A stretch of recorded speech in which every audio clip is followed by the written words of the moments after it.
Do you think a far lefty can win a national election in this day and age? A presidential election. Do you think that could happen? Far left, you mean like AOC? Yes. I'm just whether it's what you said about Newsom, whether it's an AOC. I mean, do you think somebody like that can win a general election for the presidency of the United States in this day and age? I don't think so. I don't think so either. To me, the Democratic Party is a ghost brand. You know what a ghost brand is? It's like Sears or, Okay. you know, General Electric. You know, it's still a company, Abercrombie and Fitch, but they've really fallen on hard times. Yeah. But they've been around for a long time. So there is value in, it's an asset, right? Because there are still people who know of the company, and if you could have somebody take it over, who's not sentimental about that company and, you know, relaunch it, rebrand it.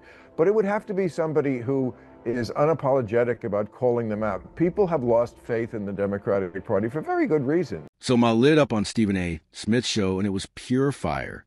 The sharp-tongued comedian torched the woke mob, Hollywood, and the Democrats were refusing to leave their echo chamber and face reality. Ma unleashed with full force, hammering the DNC for what he sees as glaring weaknesses in their desperate bid to take back the White House. Let's break it down. Right now, I got to get to my next guest. Oh, he's an actor, a comedian, a producer, a writer, and host of the hit HBO political talk show, Real Time with Bill Maher. The one and only Bill Maher is with me right now. What's going on, Big Time? How are you, sir? How's everything? I'm not an actor.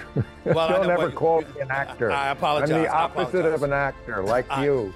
Actors are avoiding the truth and playing parts. We're real and telling what's real. Well, thank you so much. I appreciate I correct myself. Thank you for the reminder. Bill Maher kicks things off by torching Hollywood, accusing the entertainment elites of burying their heads in the sand and refusing to face reality. He doesn't stop there.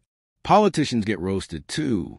Ma blasts them for sleepwalking through their roles, playing parts like actors instead of leaders, and failing to level with the American people about what's really going on. He's not handing out passes or sugarcoating anything. He's calling it exactly how he sees it. And trust me, the real sting comes when you realize exactly which political party he's got in his crosshairs. We'll get to that shortly.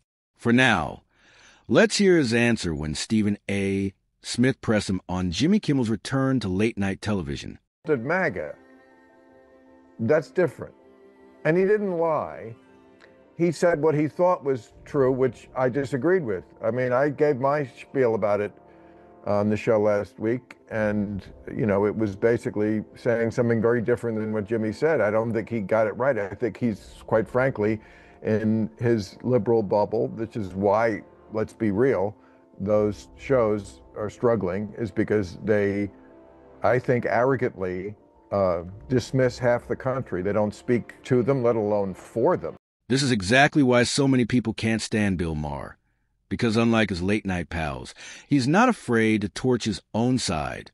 Meanwhile, Jimmy Kimmel and his liberal cronies are perfectly happy living in their cushy echo chamber, surrounding themselves with people who nod along to every word. Over 95% of their guests are diehard liberals parroting the same talking points, while conservatives are either completely shut out or replaced with watered-down, safe Republicans who won't rock the boat. And here's the kicker. That strategy is blowing up in their faces. Their shows are bleeding relevance because they've alienated half the country, silencing the very voices that could have kept things real and unpredictable. That's a problem. And in the liberal bubble, it had to be someone who was also MAGA, who shot a MAGA guy.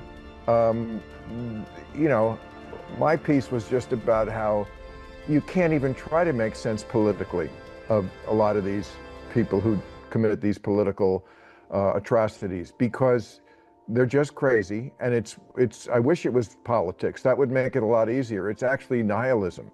They don't believe in anything. Maher hits the nail on the head when he lays bare what liberals truly believe in their world. Conservatives are painted as backward, ignorant simpletons with zero respect for human life. To them, MAGA supporters are nothing more than mindless zealots who can't grasp common sense, can't be reasoned with, and certainly can't be trusted in any serious debate. That's the smug caricature they cling to. And it's exactly why Jimmy Kimmel didn't hesitate to spin the narrative and slap the MAGA label on the perpetrator. It wasn't about facts or evidence. It was about feeding the liberal storyline that conservatives are dangerous, irrational, and always to blame. Maher exposed that hypocrisy with brutal clarity. All over the map politically, they just want you to hurt like I do. And that's where that was. Jimmy had a different take. He's allowed to have a different take. He's allowed to be wrong. So, you know, some of this stuff gets put out there and then it becomes like the narrative. He lied. He didn't lie. His take was just wrong in my view. And he didn't insult the person that they were worried about getting insulted. And on that score, yes, I mean, I've been always clear about what I think about it. There's no quarter for people who forgive any kind of political violence. Once you start with, yeah, but you know, what he said was terrible. I don't care. Irrelevant if you think whatever you think of it. We don't shoot each other in this country. Ma doubles down on one of his core principles, freedom of speech. And he makes it crystal clear, no one should ever be silenced, canceled, or worse, eliminated simply for having a different opinion. That's not what America is about. In this country, the foundation has always been open debate, the free exchange of ideas, and the right to challenge one another without fear. We don't burn people at the stake for disagreement. We sit down, we talk, we argue, and we push back with facts, logic, and common sense. Maher reminds us that true democracy thrives not on conformity, but on the clash of differing views. And if we lose that, we lose the essence of America itself. How do you feel about Trump's reaction to Jimmy Kimmel being pulled off the air, and his reaction? The first words that came out of Trump's mouth is that it was the left. And obviously when Jimmy Kimmel said what he said, Trump wanted him pulled off the air, even though it was the FCC chairman that really went about the business of making threats along those lines. What were your thoughts about all of that? Unsurprised. I mean, come on, Donald Trump's been on the stage a long time. You always know he's going to go 100 miles an hour in that direction. You know, he is an actor who commits to the part. Man, does he talk about actors, as long as we're on that. That's right. Actually, I don't think Trump's an actor at all. I think he's the real deal. With him, there's no mask, no hidden script, no carefully staged performance designed to trick the audience. What you see is exactly what you get. And that raw authenticity is precisely why his supporters rally around him so fiercely. He doesn't pretend to be something he's not. And he doesn't waste time trying to impress the cocktail circuit in D.C. or Hollywood. Now compare that to phonies on the left, career politicians and media darlings who thrive on pretense, polished theatrics, and empty pandering. They put on their carefully crafted shows, always calculating how to win applause, but never daring to actually stand for a truth that Ma's point lands hard here. Trump may not be perfect, but at least he's real. And in today's political circus, authenticity is a rare commodity. The left is suddenly screaming about free speech. Ask you this: when you look at Trump and some of the things that he says, what are you more concerned about in this day and age, Bill? Is it how the right feeds off of what he says, or is it how the left reacts to what he says? What has you more concerned at this particular moment in time as we just purview the landscape, look at our country and the state of affairs that's going on around here? Well, I love it that you always, like what you were just saying before I came on about free speech, and you said, well, you know, let's be honest, the left sort of courted this a little bit because they weren't exactly champions of free speech. So you always have to look at that. I mean, I know that the woke people don't like it that I do. But let's be honest. It's only because they're out of power and no longer control the narrative. When they held the reins, they had no problem silencing voices, censoring dissent, and crushing debate. And now they're terrified the current government might give them a taste of their own medicine. Let's not forget how aggressively they pressured social media platforms to filter out stories and narratives that didn't fit their agenda. They branded inconvenient truths as misinformation and worked overtime to bury them. And who could forget their obsession with cancel culture, going after anyone bold enough to question or criticize their orthodoxy? Authors, comedians, journalists, even ordinary citizens. They all became targets. Now that the shoe's on the other foot, They rediscover their love for free speech. The hypocrisy couldn't be louder. The Democratic Party is a ghost brand. You know what a ghost brand is? It's like Sears or, General Electric. It's still a company, Abercrombie and Fitch, but they've really fallen on hard times. Yeah. But they've been around for a long time. So there is value in, it's an asset, right? Because there are still people who know of the company, and if you could have somebody take it over, who's not sentimental about that company and, relaunch it, rebrand it. But it would have to be somebody who is unapologetic about calling them out. People have lost faith in the Democratic Party for very good reason. Bill is absolutely right. The Democratic Party today is nothing more than a ghost party. On the surface, it's still moving, still trying to act alive. But inside, it's hollow, an empty shell with no real substance. There's nothing inspiring or attractive about it anymore. No clear leader has stepped up to unite the base. No bold message cuts through the noise. And no fresh policies capture the imagination of everyday Americans. Instead, it's stuck recycling tired slogans and clinging to the same old playbook that has already failed. The party looks less like a movement and more like a lifeless organization drifting on fumes. Even its supposed stars can't rally enthusiasm or offer direction. And as Ma points out, unless they snap out of the zombie-like state, the Democrats aren't just risking irrelevance. They're marching themselves straight toward extinction. You also have faith in California Governor Gavin Newsom, did you not? I'd love him as a candidate. Yes, I mean, you're right. He's not exactly what I'm describing now. Right. I think he'd be a great candidate. He has shown in recent months the ability also to move to the center. He would have to do it a lot more. But as a candidate, he looks great. Great speaker, very forceful, can be mean, which is really important, and he can do it. He also has the backing, or certainly should, of where the energy is in the Democratic Party, the far left, because he's been out front on a lot of very liberal issues, which I think is great. Gay marriage here in California and stuff like that, pollution, all sorts of stuff that we believe in. But he does have a long trail to lose the baggage of governor of the most liberal state in the country. I tell him face to face. I've said it on the show. He went too far left for me. Off. And here's where Mark comes across a bit disingenuous. And honestly, who can blame him? We all carry our biases, and it is crystal clear. Gavin Newsom. Ma has a soft spot for the California governor. No doubt about it. He admires him, defends him, even roots for him. But when it comes to recommending Newsom for president right now, Ma can't do it. And that speaks volumes. Why? Because Newsom isn't just any Democrat. He's part of the very system that helped derail the DNC's momentum. Add to that a shaky track record in California.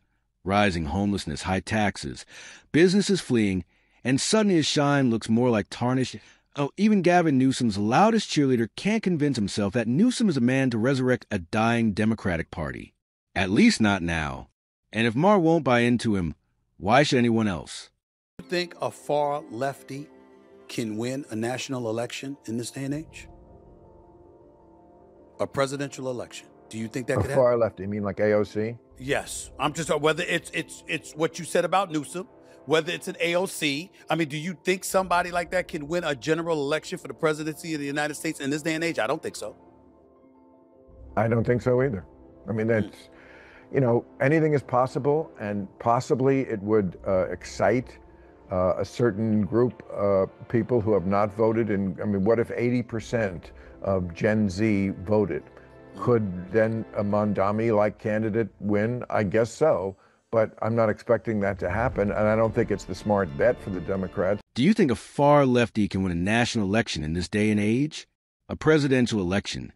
Do you think that could happen? Far lefty? You mean like AOC? Yes. Whether it's what you said about Newsom, whether it's an AOC, do you think somebody like that can win a general election for presidency of the United States in this day and age? I don't think so. I don't think so either. Anything is possible, and possibly would excite a certain group of people who have not voted. What if 80% of Gen Z voted? Could then a Mandela-like candidate win?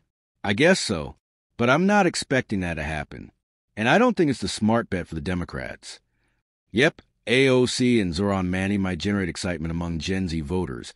But for many Americans, they come across as little more than loud voices pushing pie in the sky, idealistic policies that don't translate into real solutions. Sure, they dominate social media feeds and grab headlines, but that doesn't mean they have the political muscle to deliver victories at the ballot box. And on this point, Maya is absolutely right. The far-left figures may be vocal, even popular in their circles, but they simply can't win national elections for the Democrats. Popularity does not equal electability. If last year's elections taught us anything, it's that screaming the loudest or trending on TikTok doesn't put you in the White House. What wins elections is a grounded message that appeals to a broad spectrum of voters, and the far left simply doesn't have that. There was an article in the Atlantic this week about, well, the Democratic leadership keeps saying the Democrats should change course, away from the far left, but they're not doing it. Right. They should all read that article. And to me, if they're not doing it, they're not paying attention to what's going to win. They just want to vent. I'm listening to Jasmine Crockett. I'm like, that verbiage ain't going to work. AOC could win the Senate seat and take it from Chuck Schumer in New York City, but that's not going to win a general election. Zoran Mondani might win the mayor's seat in New York City, and Trump and his acolytes may be scared to death that it's going to permeate throughout the country because of what happened in Minnesota, what's happening in New York City, what potentially could happen in California. But that's not the entire country. So for me, I'm very, very worried about the left because you should be focusing on trying to win the midterms, and I don't see that happening. The left has reached a breaking point, and if they ever hope to win another general election, they must separate themselves from the far-left fringe. Clinging to the AOC-style brand of politics might fire up activists and online followers, but alienates the middle of the country, the very voters needed to secure real victories. If Democrats want to survive, they have to step out of their ideological bubble and start engaging with centrists and even those on the right. Politics is ultimately about building coalitions, not echo chambers. By isolating themselves in a world of progressive purity tests, they're only ensuring their own downfall. TOs stay relevant. The left must reconnect with everyday Americans, speak to their concerns, and show they can govern with pragmatism, not just ideology. Otherwise, they'll keep losing ground to opponents who know how to speak to the majority. At the end of the day, Maher's takedown is a brutal wake-up call for the Democrats. They're leaderless, stuck in a bubble, and weighed down by far-left theatrics that can't win elections. Unless they separate from the fringe, face reality, and reconnect with everyday Americans, the so-called ghost party will keep drifting closer to extinction. Which brings us to the end of today's video. If you enjoyed it, then hit the like button and subscribe to this channel for more videos like this. Thanks for watching, and I'll see you in the next one.